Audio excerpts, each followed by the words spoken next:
Hello dear parents.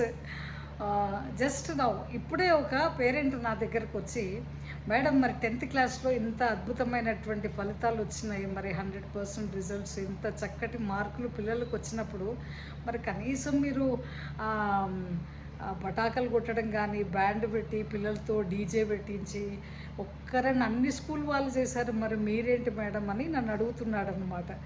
అంటే విద్యను నేర్పించేటువంటి విద్యా సంస్థను నడిపించేటువంటి మరి అట్లాంటి యజమానులకు ఎట్లాంటి కామన్ సెన్స్ ఉందో మనం అర్థం చేసుకోవాలి.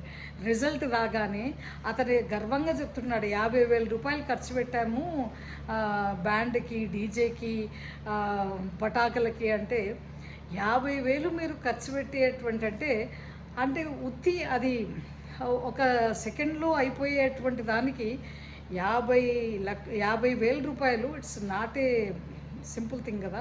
మరి అదే 50,000 అంటే సౌండ్ పొల్యూషన్ని, మరి శబ్ద కాలుష్యాన్ని, ప్లస్ వాయు కాలుష్యాన్ని, ఎయిర్ పొల్యూషన్ ఇంత క్రియేట్ చేసేటువంటి వాళ్ళు కూడా స్కూళ్ళు నడిపిస్తున్నారని చెప్పడానికి సిగ్గుగా ఉంది.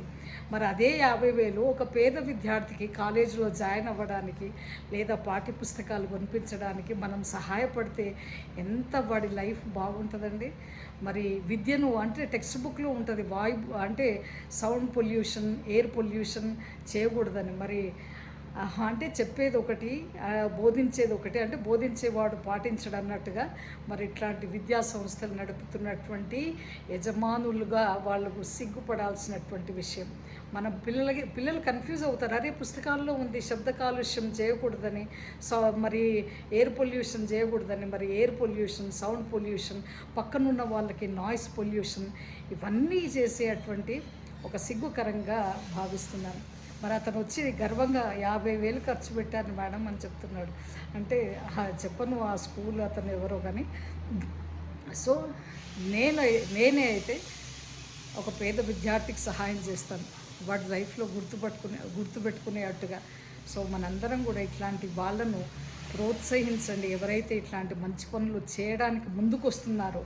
మరి ఝాన్సీ రాణిని మీరు గుర్తించాలి. ఇట్లాంటి అంటే ఎప్పుడు అట్లాంటి రాంగ్ పద్ధతిని పిల్లలకి చెప్పడం కానీ చేయడం కానీ ఎప్పుడు అట్లాంటి వాటిని ఎంకరేజ్ చెయ్యదు అనేటువంటి విషయాన్ని మీరు గ్రహించి మరి పేరెంట్స్గా మరి న్యూస్ మరియాని అభినందిస్తారనేటువంటి విశ్వాసం నాలో ఉంది. సో మనం కూడా, మీరు కూడా పేరెంట్స్ అట్లాంటి స్కూళ్ళు నడిపిస్తున్నటువంటి వాళ్ళను ఖండించాల్సినటువంటి బాధ్యత కూడా మీలోనే ఉంది. Okay, thank you.